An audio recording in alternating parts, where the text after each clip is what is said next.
Assalamualaikum students.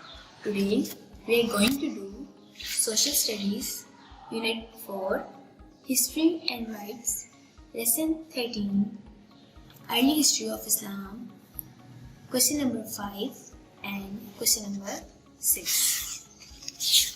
Student, first of all I will explain you these questions with answer, then you will able to understand them.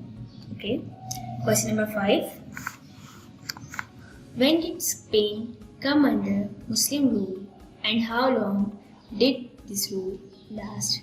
Students, question number 5 में वो आपसे पूछ रहे हैं कि मुसलमानों ने स्पेन पर हुकूमत कब शुरू की और ये हुकूमत कब तक जारी रही, यानी मुसलमान कब स्पेन पर बरसर इक़्तिदार आए और कब तक रहे. तो इसका आंसर है Spain came under the Muslim rule during the time of Umayyad dynasty and Muslims continued to rule over Spain for the next 800 years.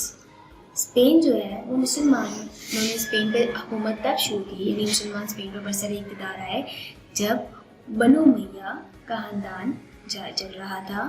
ठीक है. और मुसलमानों ने तकरीबन 800 साल तक हुकूमत की स्पेन पर. ठीक है. Next we will do question number 6. During which century did parts of Sindh and Punjab come under Muslim influence? Students, इस क्वेश्चन में वो पूछ रहे हैं कि किस सदी में पंजाब और सिंध पर मुसलमानों ने हुकूमत शुरू की, यानी पंजाब और सिंध पर मुसलमान गालिब आए. ठीक है. इसका आंसर है in the 8th century under Muhammad bin Qasim, के 8वीं सदी में मोहम्मद बिन कासिम जो थे वो आए थे बड़े सगीर में और सिंध और पंजाब में उन्होंने हुकूमत शुरू की थी. ठीक है. और स्टूडेंट्स, इस वीडियो के नीचे ही आपको एक टेक्स्ट फॉर्म में एक फाइल मिलेगी जिसमें इनके दोनों क्वेश्चंस के आंसर रिटन फॉर्म में होंगे, ताकि आप इनको अपनी नोटबुक्स पर नोट डाउन कर लें. हमारी नोटबुक्स का पैटर्न आप पहले से जानते हैं.